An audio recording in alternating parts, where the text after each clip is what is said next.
Padayon kita, PBMA Missioners, sa akong mga amigo kag mga amiga sa subong nga gabi sa aton live session. Aton naman pag-hiskutan ang bahin sa kaagi sa usa ka tigulang nga sa akong nasayran kag sa akong nahibaluan, ini siya sa natong panahon pa sa ikaduwang digmaan sa atong kalibutan. Mga amigo kag mga amiga, Luzon, Visayas kag Mindanao, to abroad, kundi man makalabot ang akong tingog, ining akong istorya, makaabot sa inyong mga panimalay, sa inyong mga tingog, sa inyong mga pagpamati, sa inyong pagtanaw, ining akong istorya lamang diri sa akong Facebook o kung sa YouTube channel, mga kapatiran. Ay kining istorya nga bahin ini sa istorya sa usa ka tigulang. Kini nga tigulang dili na lang nato og hinabitan, pero ining ako mga igsuon nga mga maminaw ni ani makasabot sila kung unsa ang akong istorya. Kini pod ang ato mga igsuon nga maminaw pod kay lahi man gyud ning nag-eskwela og College of Mystery. Kay ang asosasyon sa Philippine Benevolent Missionaries Association Incorporated nga gipundar ni Divine Master Ruben E. Directo Sr. bulan sa Oktubre 1965, nagatudlo sa mga butang kag mga wala mahisulat sa balaan kasulatan o nahisulat usab sa balaang kasulatan. Kag ako mismo medyo isa ko ka membro kag Missionaries PBMA na sulod na karon sa 47 anyos nga pangidaron sa akong pagserbisyo sa kapunungan PBMA. May mga gamay na akong mga kahibalo kag mga na-obserbaran kag mga nakita nga mga milagro sa akong pagkamisyonaryo. Pero ako lamang ang nakahibalo kag ang akong mga bisita adlaw-adlaw.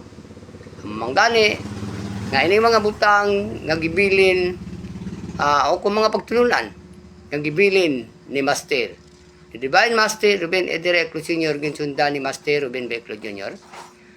Dako ang natabang sa akong pagkatao, sa akong pagkinabuhi. Kay nabsirbaran ko nya sa sinang atong pagpanginabuhi sa kalibutan nya pobre kita kag ari kita sa idalom na gitawag pagpaningkamot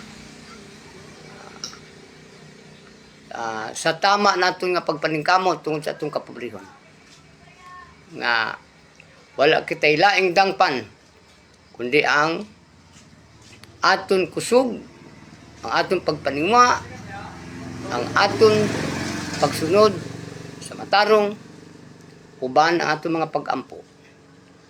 Ang akon mga pagampo, ang aton mga pagampo, ang aton lihok nga matarong mao ang pinakadako nato nga kapital sa kaluwasan sa atong material kag sa atong kalag. Ngano makaingon man ko nga kaluwasan sa atong material kag kalag. Ina lamang ang magarantor nga mga buhat nga makasunod kita sa mga gibilin nga mga doktrina sa atong Ginoo Hesukristo.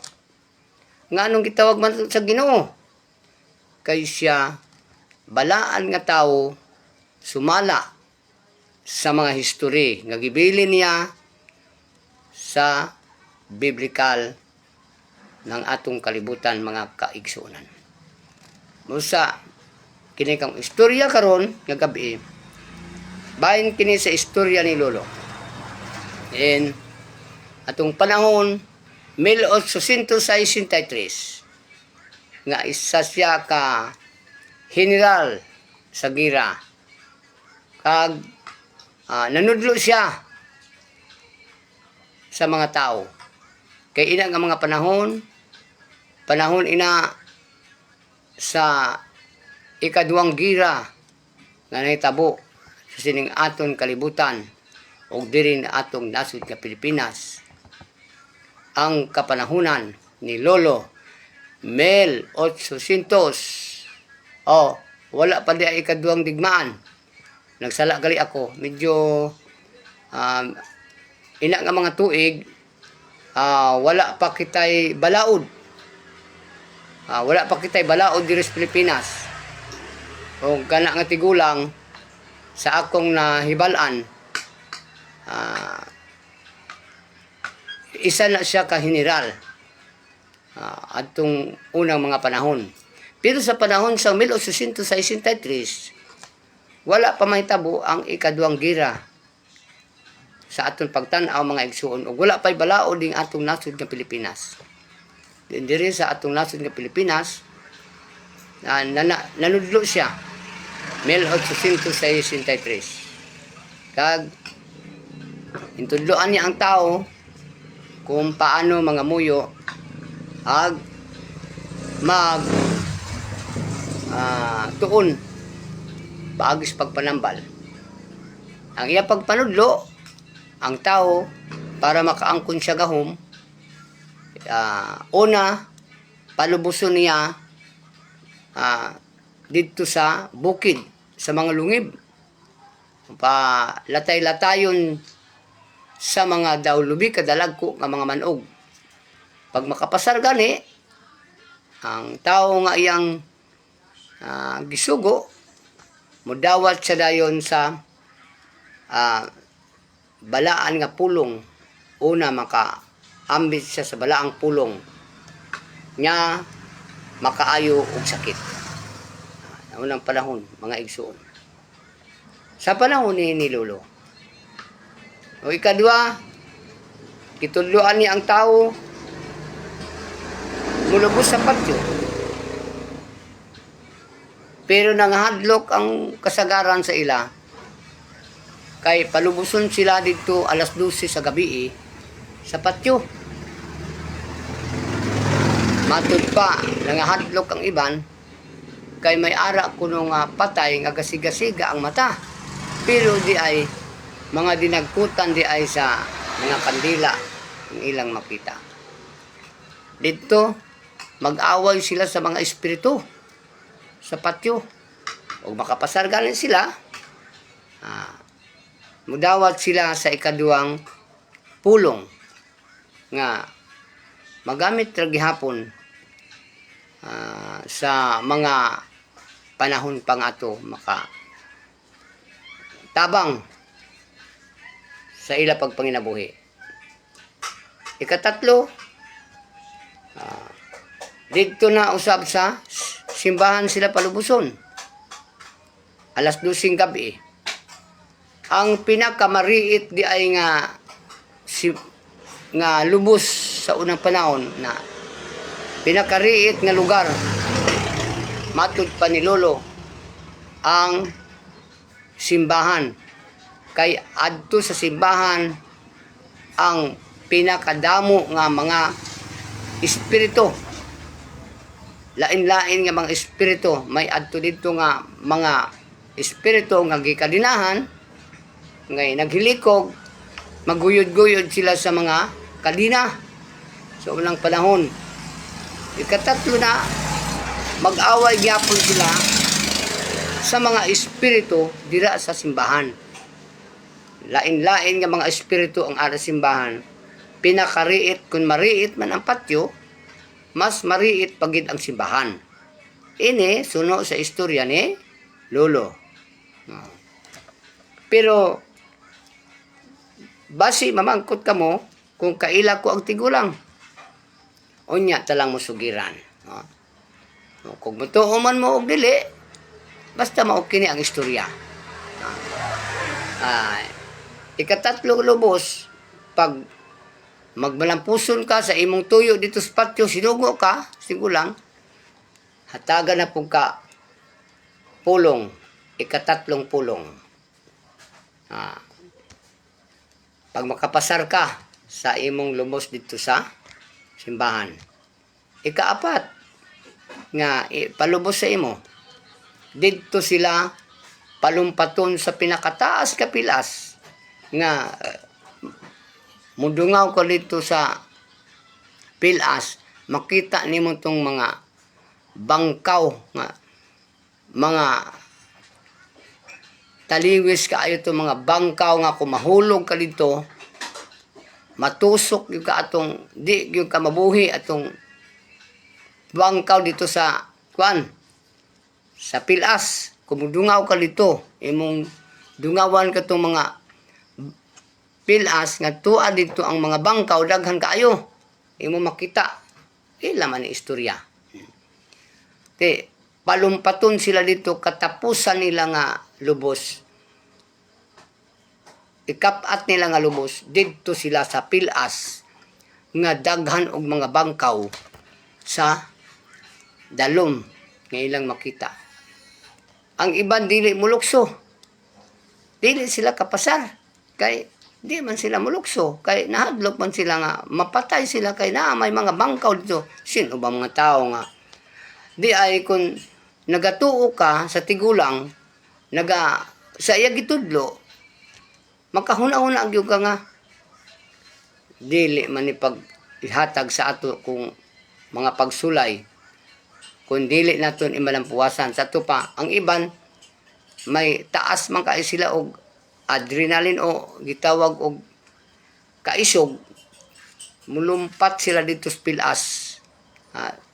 Ikapat nila nga paglubos sa pilas, no? Sa pilas, mulumpat sila dito, daghang kay mga bangkaw dito. Igo mo rahon di ay kanang mga bangkaw dito sa dalom sa pilas nga ilang gilumpat. Nabaw man ang di ay kuno kaayo og mga sula di ay skaga, mga sula sa kugon. Mga kugon di ay ito ang ilang nakita nga mga bangkaw dito sa pilas. Nga dili man kaayo dalom, milokso sila dito.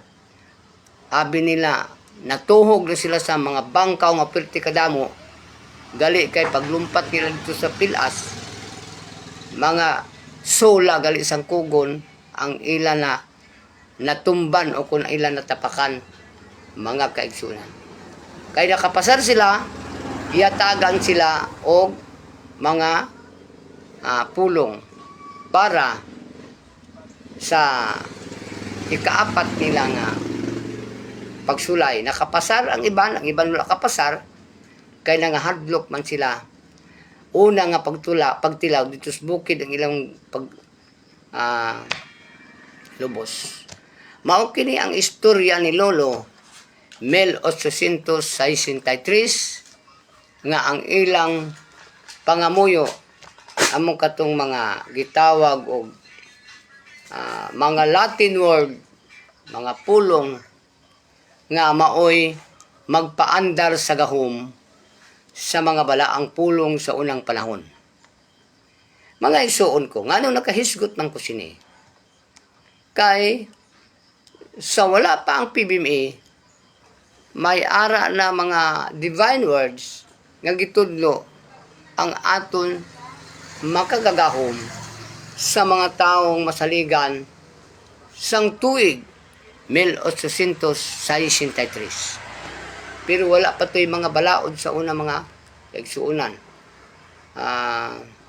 Dili na lang ko maghisgot o gira kay way man ko kay balo kung ba na ato nga pandemya 1863 pa man. Mao kana nga matud pa ni Lolo, Santimaan, Santa Cruz, bawion mo kami sa amon mga kaaway, bawion mo kami sa amon mga kaaway, sa ngalan sang Amay, sang Anak, ug sang Espiritu Santo. Mga igsuon ko, nagpasabot di ay niining kalibutan, nga duna kitay mga kaaway. Mao kini mga igsuon, ang buot silingon sa gitawag Santimaan, Santa Cruz, bawion mo kami sa amon mga kaaway, bawion mo kami sa amon mga kaaway. Ngano naghisgot man ko sini mga igsuon. Ang buot bala silingon, kay ako, naghisgot sina. Pastor bala ako? O ang buot silingon? Hindi. Hindi buot silingon, pastor ako. Kundi, misyonaryo ako sa PBMA, nga nakatuon ako sa mga butang, mga pag-ampo nga wala dira sa atong mga simbahan. Wala dira sa libro ni Dr. Rizal. Wala dira sa elementary school, high school, college, ang akon nahibalaan. Nga ining akon nahibalaan, kadtong mga butang, nga gitudlo sa tigulang, karon ani ana sa atong mga kamot, mga kaigsunan ko. Kung nakasabot ka mo sa akong istorya, kay diri sa social media, hindi man pwede nga banggiton ko yung mga divine words, kay dili man sila makasabot kung unsay lingwahe sa mga espirituhanon. Dili nanto madiskubre ang giingon sa biblikal. Daghan ang nagsampit o nagtawag sa Ginoo, Ginoo, Ginoo. Pero pila lang kabilog ang mabatian. Amo ina ang istorya sa biblikal. Ang pamangkot, ngano man. Nganong pila man ang kabilog ang mabatian? Kay di ba ang Diyos gamhanan? Ang Diyos siyang tag-iya sa kalibutan? Ang Diyos siya ang tag-iya sa tanan-tanan? Butang sa kalibutan? Pero, hindi kita malimot kay matud pa sa tigulang. Nagaingon siya, ang tanan binuhat sa Diyos, pero dili ang tanan iya. O, sa aton pa, ang tanan gibuhat sang Diyos, pero hindi kay ang tanan iya. Nan, karon ari kita sa gitawag kaluwasan sa aton lawas kag kalag. Papano maluwas ang imo lawas? Kag papano maluwas imong kalag? May nakita ka na ba nga ginluwas ang lawas sa tao? Nakakita na ba kita nga may Diyos ning kalibutan nga nagligtas sang aton lawas? Wala. Wala, mga kaigsunan. Tao gihapon ang aton atubangon para maluwas kita. May mga tao nga nagisaligan sa Diyos nga maoy mahimong leader naton diri sa kalibutan aron maoy magpahayag og magtuytoy nga luwason kita sa lawas ug kalag. Nan kung hindi man kita kahibalo, paano kita luwason ang aton kalag? May naobserbaran bala kamo dira? May naobserbaran bala kita nga may kalag nga naluwas? Nga bisan pa manggani ang mga matarong mga nangamatay, wala manggani makasili nga ari ko sa langit. Wala manggani mga dautan nga mga taong nangamatay nga ari ko sa impierno. Paano nimo mahibalaan nga giluwas ang imong kalag? Magsigi kitag bantala sa ngalan ni Kristo, luwason ka ni Kristo, mga igsuon. Igo na lamang kita sa istorya. Pero wala kita'y mga buhat. Anong wala man kita mga buhat? Kay ginagamit naton ang ngalan sa Diyos. Pero lain ang aton ginabuhat. Wala kita makakuha sa mga doktrina nga gibilin sa atong Ginoo. Karon, pamangkuton ako sa isa ka bata sa kapitan. PBMA di ay ka? Ang sabat ko, yes ma'am, PBMA ko. Unsa man na imong gibitbit? Kining akong gibitbit, baylos ang PBMA. Pwede ka lantaw? Siling ko, pwede man. Pagbukad niya, nagbarakang ang pangalan dito, kitawag ang pangalan, Divine Master, Ruben Edera Ecclesior. Nagkomentar sa dayon nga, ang parang tawgon, Divine Master, si Jesus Christ lang. Ang sabat ko naman, yes ma'am, si Jesus Christ, si Divine Master. Pero wala na may labot si Ruben Ecclio sa kay Jesus Christ. Kag wala po'y katungod nga ikaw ma'am, magtawag sa kay Ruben Ecclio, Divine Master. Kay hindi manimo siya Divine Master. Kami man lang nga mga misyonaryo, member ng PBMA, ang may rason nga magtawag sa iya og Divine Master. Kay nakita nimo ang reaksyon nga atong nasina ba? Nasina nga tawagon nimong isa ka tao Divine Master. Nga ang ila gitawag Divine Master si Jesus Christ. Oh. Pero kung imo pinsaron, si Divine Master Ruben Edera Ecclesior, matubang ko. Kag gitudloan niya kami sa mga balaan pulong para magtudlo sa tao kung paano maayo ang sakit. Mituo manggani ka nga biblical ang imong gibasa, nga wa ka makatubang. Mituo gani ka kay Jesus Christ, nga wala gani ka tagai og unsay pulong para maayo ang sakit. Oh. Wala ako maghatag og lain nga intention sa akong istorya kundi gipasabot ra nako ang tawo diri sa social media. Kung anong gitawag namon og Divine Master si Ruben Edera Ecclesior. Kay siya ang amon magtutudlo sa mga balaang pulong espiritual nga makapaayo og mga barang, makapaayo sa mga gipusis, makapaayo sa sakit kadili maayo sa doktor.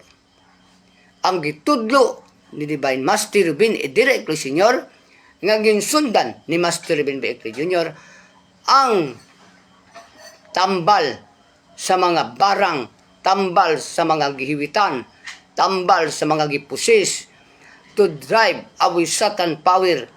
Yan ang binigay sa amin, tinuturo ni Divine Master Ruben Edera Ecclesior para nga makatabang kita og tao. Katulad sang miabot coronavirus. Sugiran tamo di na kay tikal-tikal, di na kay diri ko pa na obserbaran.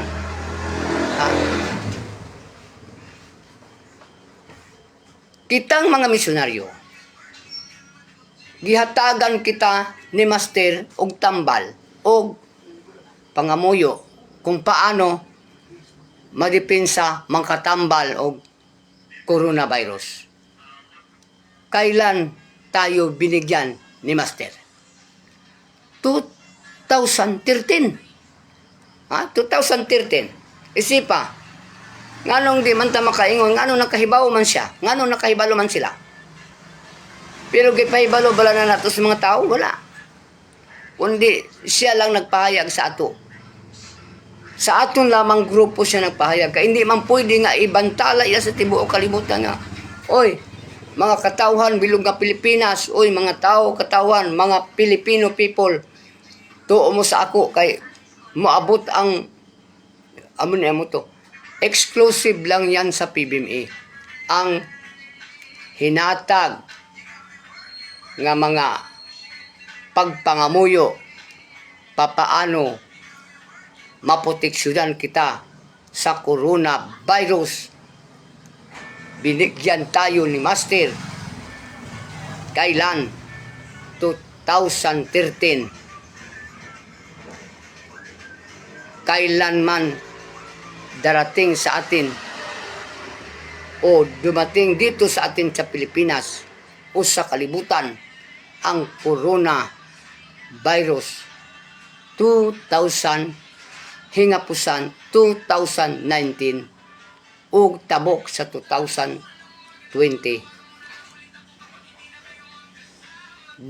dito pa sa ating yung mga katuigan 2019 2020 gitawag nila sa atong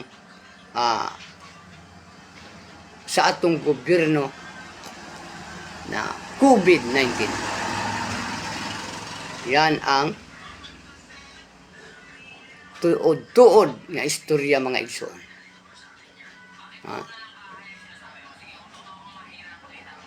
Tuod-tuod na ang istorya ko. Kaya ako mismo, nakadawat ko ni anang mga pag-ampo. Papaano proteksyonan.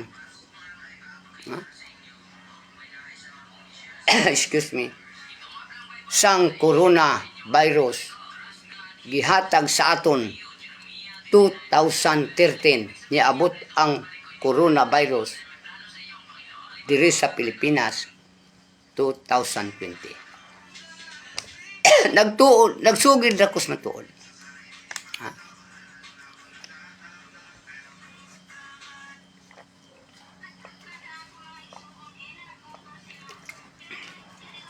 Amo na ang istorya, mga igsoon. Busa, komentar lang mo diha, kumukomentar mo, tanaw lang mo diha, o nagtanaw mo, paminaw ra mo dira, o namina mo sa akong istorya. Pero hindi mo silingon, nga nag-istorya ko di, para musulod mong PBMA. Hindi mo silingon nga ako nag-istorya dire kay kumbinyuhon ka mo magsulod sa PBMA. Sa tuod-tuod lang ang PBMA wala sa role mangumbinyo og tao. Kaya ang PBMA usa ka voluntaryo nga kapunungan asosasyon. Kung gusto kang mag-volunteer sa pagserbisyo sa tao o sa Diyos, buhaton mo ang pagsunod sa balaod sa gobyerno o balaod sa asosasyon, balaod sa Diyos. Dili basta-basta ang PBMA. Dili basta-basta magpamimbir ka ng PBMA. Kay ang PBMA usa ka pagtulunan mga butang nga dili pwede panamastamasan. Niining atong panahon karon mga kaigsunan. Hinaut unta makahatag ko sa inyo og mga question sa iyo mga kaisipan. Bakit may PBMA? Ano ang purpose sa PBMA? Kung kamo may mga pangutana, i-chat nyo lang ako sa akong Facebook account. Wag na lang tayo dito sa social media. Kung unsa man ang inyong mamatikdan sa akong istorya, dito na kamo sa akong Facebook account. Dito lang tayo mag-istorya. Dili lang dito sa social media. Kay abi pa lang nila, babati-bati to sa ila. Abi pa lang nila, kumbinyuhon natin sila nga magpamember ng PBMA. Abi pa lang nila, danihon ta ang mga tao. Hindi. hindi pwede danihunta ang mga tao. Kay ang PBMA, igo lamang sa pagbuhat sa mga buluhaton, gitudlo kaming mga misyonaryo, membros PBMA, igo lamang sa pagtuman sa sugo. Sa asosasyon nga gintudlo ni Master o ni Divine Master. Mga igsoon, sa akong mga amigo, kang mga amiga, Luzon, Visayas, kag Mindanao to abroad, kung makaabot man akong tingog. Dagisiling ko na, hindi kita maghukom sa tao. Kay wala kita kahibalo kung sino man ang ga-drive sa iya istorya. Kay ang tao nga matarong ang iya kadtuan. Kung ikaw dautan, siyempre, muadto gyud ka sa dautan. Kung kita nakasala, dautan atong gibuhat, muadto kita sa ama tarong. Kay mangayo kitag pasaylo sa aton mga nahimong masayop sa aton isig katawo. Musulod kita og kwarto, kay nagsisisi na kita, nagmasol na kita, nagampo na kita, tungod, giamin na nato ng atong mga kasalanan. Sa aton pa, kung ikaw dautan, mahimo kang matarong. Kung ikaw usab matarong, pwede rin mahimo kang dautan. Kung dili ka na musunod sa mga lagda sa gitudlo sa atong Ginoo, mga lagda sa pagkabatarong, mga lagda sa pagsunod sa gitudlo sa Diyos, kagitudlo sa atong gobyerno, mamahimo kita, laglagon kita nining kalibutan, kay ang dautan para sa dautan, ug ang matarong para sa mga tarong. Santimaan, Santa Cruz, bawion mo kami sa amon mga kaaway. Bawion mo kami sa amon mga kaaway. Sa ngalan sang Amay, sang Anak, kag sang Espiritu Santo. Mao kining gimensahe sa tigulang. Nagpasabot nga duna kitay mga kalaban niining kalibutan. Daghang salamat, maayong gabi sa tanan.